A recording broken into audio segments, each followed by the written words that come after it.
Hello students, I am Dr. Saleha Jamal, Faculty Department of Geography from Aligarh Muslim University, Aligarh.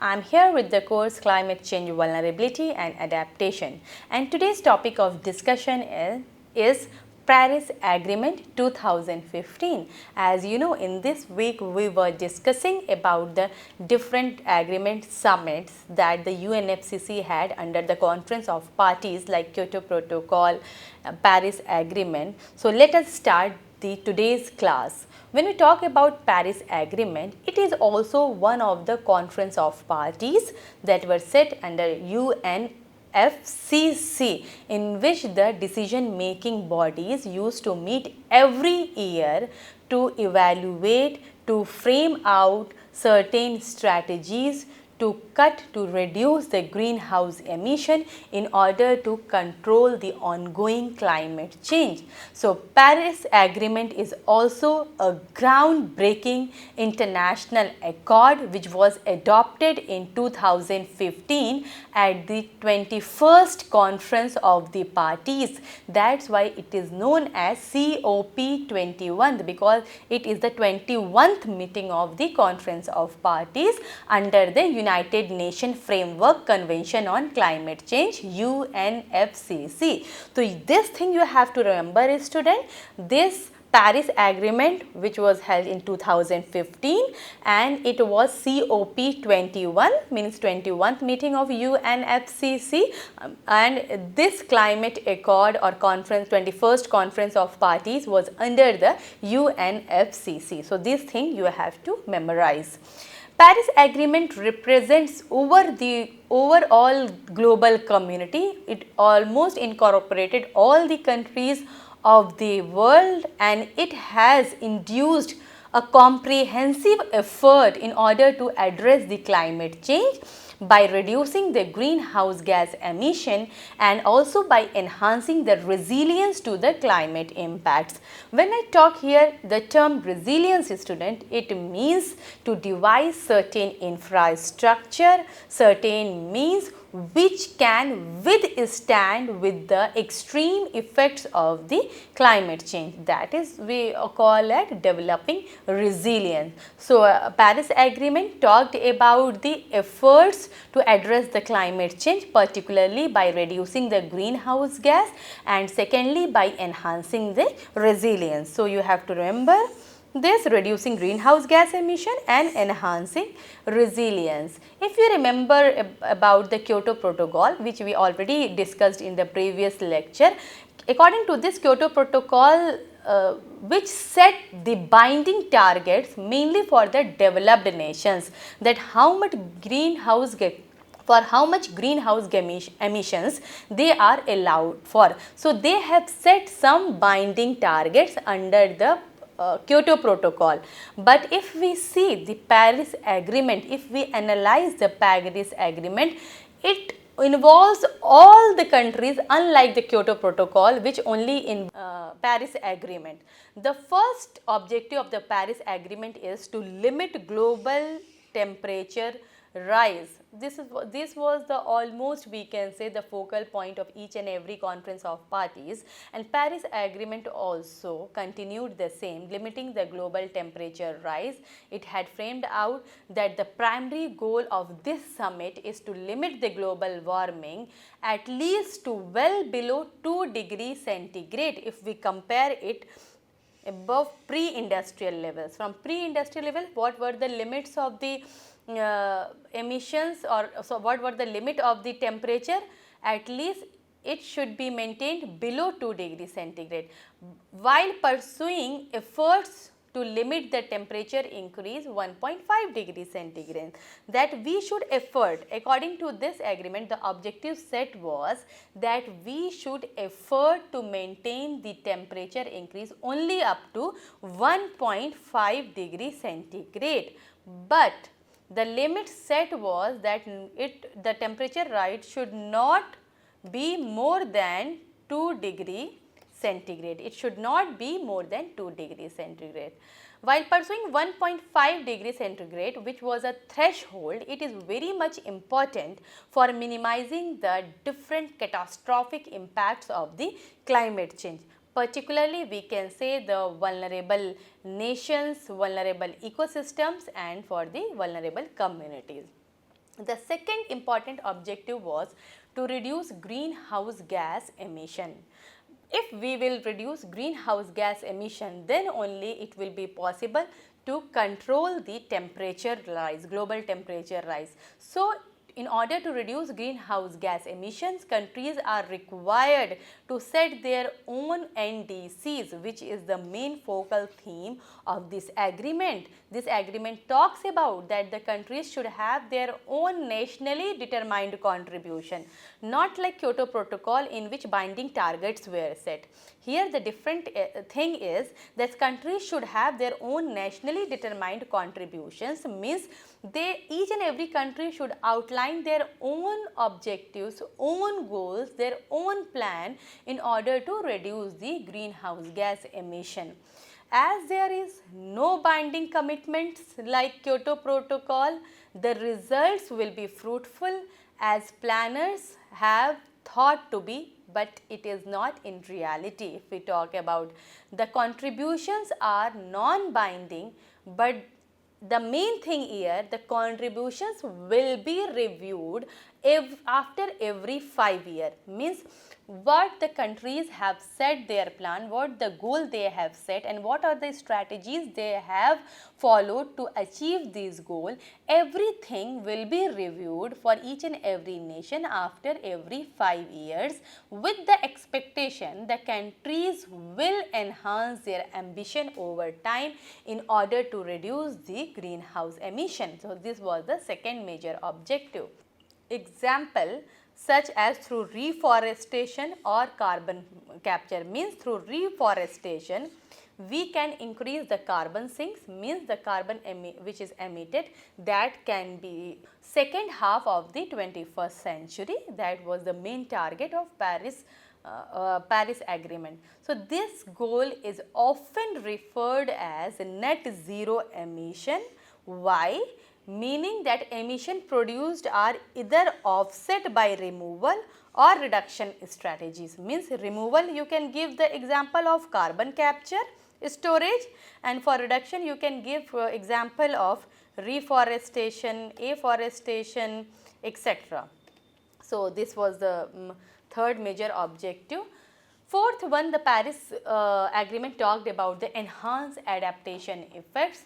It focused the need for the countries to strengthen their own potentials, capacities to adapt to the changing climate, which included protecting the vulnerable communities, particularly from the extreme weather events, rising sea levels, and various other climate related hazards and the disasters. It also talked about supporting developing countries mainly by climate finance. That's why this agreement recognizes the different capabilities and responsibilities of countries. We are talking on this topic from long back. If you remember, student, different capabilities and responsibilities of countries means here, as we know that the developed countries are the major polluters of the atmosphere. So, they should come forward and they should lead the responsibility of cutting the greenhouse gas, either by reducing their emission or maybe by we can say climate financing, means raising the funds which will help the developing nations to develop some strategies so that they could also take part in the greenhouse gas emission acts. That is why we are talking about here different capabilities and responsibilities of the country, where the developed nations are expected to lead in reducing emissions and providing financial and technical support to the developing countries. So, for this the commitment was set to mobilize the $100 billion annually as a climate finance by 2020, with the focus for mainly helping the deprived and the developing nations in order to transition to the low carbon economies and adapt to the climate impact. So, it also talks about supporting developing countries. The next thing, it talks about Paris Agreement, the transparency and accountability, because there was no binding targets. It talked about the NDCs, that each and every country should have their own goals and objectives for reducing the greenhouse gas emissions. But on the other hand, it also talks about the transparency framework, that the countries must provide information on their NDCs. They have to disclose the emissions, how much emissions they are producing, and they have to disclose their climate actions, what are the different goals they have made in order to proceed for the greenhouse gas reductions, and what are the supports they are providing, and either what are the supports they are receiving. Everything has to be disclosed in order to maintain the transparency. That is why this agreement also talks about the transparency framework. Transparency framework mechanism actually means to build trust and ensure that countries are meeting their commitments, because as it is voluntary NDCs, that each and every country according to their own situation they are devising certain objectives and goals to reduce the greenhouse gas emissions. So, it becomes very important to review their functions after every 5 years in order to build trust among the countries that each and every country is working for a specific goal. So, after knowing the major objectives of the Paris Agreement, let us discuss some of the key elements and the mechanism through which the Paris Agreement framed out how the greenhouse gas emission can be reduced. For this particular theme or focus, it talked about the nationally determined contributions known as NDCs. Means each and every country has to submit the plan every 5 years in which their climate goals and strategies for reducing the emissions has to be mentioned, and how much progress they have achieved in achieving their own goal. So, countries are expected to become more ambitious over time for this. We know that NDCs are not legally binding as we have seen in Kyoto Protocol, but the process of submission, review, public accountability, this encourages each and every country to meet their target. So, here through the NDCs, countries have flexibility in meeting the NDCs, because it is nationally determined contribution. It is a contribution of different nations according to their resources, according to the situation, how they are contributing in cutting down the greenhouse gas emissions. So, this is one of the major key element and mechanism of we can say nationally determined contribution. Another important thing here is global stocktake. It talks about the global stocktake, and the first global stocktake was mainly established in 2023, and where the Paris Agreement requires countries to conduct global stocktake. When I am talking about global stocktake, it means reviewing the progress of different countries in NDCs, means that is nationally determined contributions, how much they have contributed to the reductions in the emission, that has to be reviewed every 5 years. So, this is also one of the major key element of this Paris Agreements. It also identified the gap between the current effort and what is needed to limit the global warming up to 1.5 degree centigrade, or even we can say 2 degree centigrade. Paris Agreement also talked about the loss and damage mechanism. This concept of loss and damage mechanism, that actually refers to the some of the irreversible, or we can say permanent impacts of the climate change, we can say loss of lives, livelihoods, ecosystem that particularly the vulnerable nations like small island states, or we can say coastal countries generally faces. So, for them this agreement talks about loss and damage, particularly it is very much important for the islands developing states known as SIDS or LCDs, we can say. So, discussion around loss and damage focuses on how to provide financial and technical assistance to these vulnerable countries suffering from these permanent and irreversible impact. So, this is the one of the somewhat we can say new and different thing that Paris Agreement talks about. We have already discussed about the climate finance, because under the different bearing the different responsibilities, the developed nations have to raise climate finance, which was set to mobilize, that is $100 billion per year goal, was the central part of the Paris Agreement, and it was thought that to be mobilized by 2020 and can be extended up to 2025. This climate finance include the grants, loans, private investments which can be channeled through green climate fund. So, the channelization will be through the green climate fund to which countries it is to be distributed. So, this is also one of the important we can say element of Paris Agreement. Carbon markets and cooperative approaches, another very important key element of this agreement, and if you remember student, we have also talked about carbon trading and all. The Paris Agreement also established certain framework for carbon trading and for cooperative mechanism that was under the Article 6. Actually, through this it allows the countries that should voluntarily cooperate each other in trading of emission and reduction or implementing the joint product to meet the NDC more cost effectively. So, it also talks about carbon markets and cooperative approaches.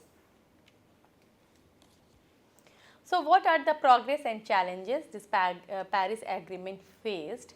If we talk about the current scenario of the emission, we know despite of Kyoto Protocol, despite of the Paris Agreement, the global emissions have continued to rise consistently.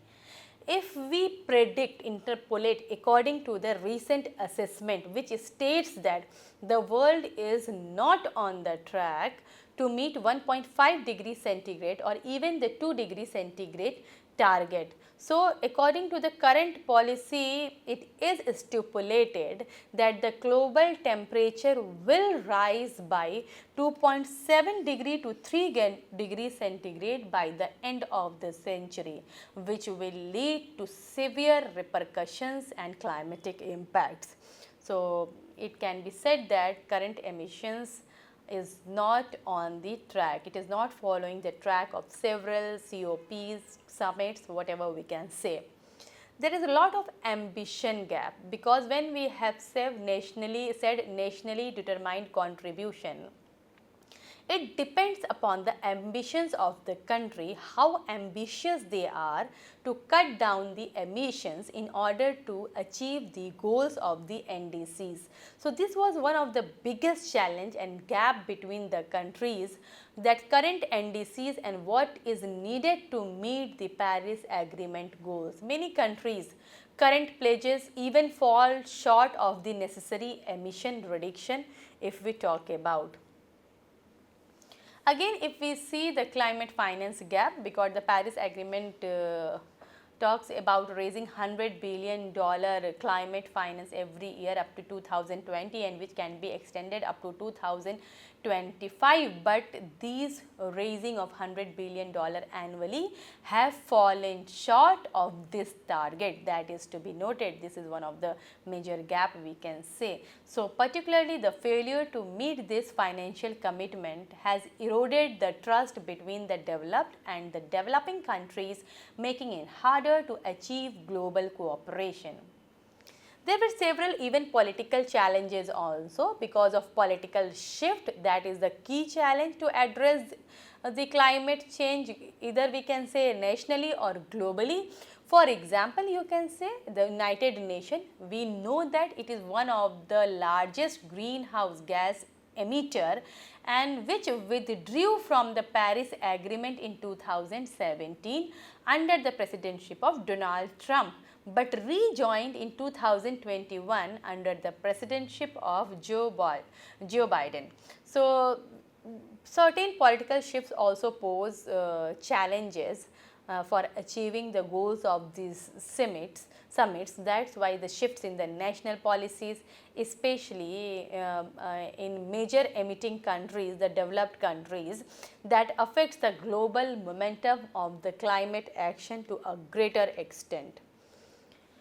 Talking about impact of COVID-19, this was also a challenge. Everyone knows that the COVID-19 pandemic led to the temporary reduction of the emissions in 2020. That is basically we know that because of economies slowdown and lockdowns. This emission quickly rebounded again as the economies recovered, highlighting the need of long-term structural changes rather than short-term reduction mainly driven by the crises. So, this is also one of the major challenge here. So, we have talked here what is Paris Agreement, when it came into force, what are their major objectives and key elements of the Paris Agreements, and what are the challenges of the Paris Agreement, why this is so important, why under the different COPs we talk about Kyoto Protocol, we talk about Paris Agreement, it has some speciality, some unique things. If we delve into its analysis, we found that the global cooperation, because in the Paris Agreement, because this Paris Agreement brought together almost 200 countries, making this summit as the most inclusive internationally in order to evaluate climate framework till date. That's why here we can say it is regarded as very important, because it has brought almost 200 countries together while formulating climate actions in order to address the climate change. We know that in order to address the climate change, the global cooperations between the different nations is the necessary part for which this Paris Agreement worked out. It is also said as catalyst for the national policies, because this agreement motivated various countries to implement more robust national policies through the NDCs, that is in terms of renewable energy, energy efficiency, sustainable development, etc. Even various nations have adopted net zero emission goal for mid of the century, which was also inspired by the Paris Agreement. Talking about this important, the Paris Agreement has also spurred unprecedented engagement from the business, from the financial institutions, from the cities, civil society, etc. Even many of the countries have set their own goals or their own carbon neutrality goals. There is now a very much growing investment in clean technology and sustainable infrastructure in the various countries, if we can see mostly in the European countries. As this agreement also talks about adaptation and resilience, which provides support to specifically to build resilience against the climate adversities, mainly for the vulnerable nations, particularly like small islands we talked about, least developed countries we talked about. So, as we know, it considered the most deprived regions of the world also. So, it is important in terms of the inclusiveness. Overall, by analyzing all these aspects of Paris Agreement, it can be said that Paris Agreement is one of the very important framework for global climate action, as it sets a clear vision for limiting global warming, and it also offers a mechanism for cooperation, adaptation and finance through the NDCs, which is a very good example. But we know, however, meeting its goal, we know that it will require enhanced emissions from the different countries, stronger commitments and even from urgent actions from the different countries, which we have seen that have fall short. The next few decades, if we talk about, that will be very much crucial in determining whether the world can limit warming to safe levels and avoid the most catastrophic impacts to climate change. We have to view that and we have to work for that. So, dear students, that's all for today's lecture. We will meet again for the next lecture. Have a nice day. Thank you.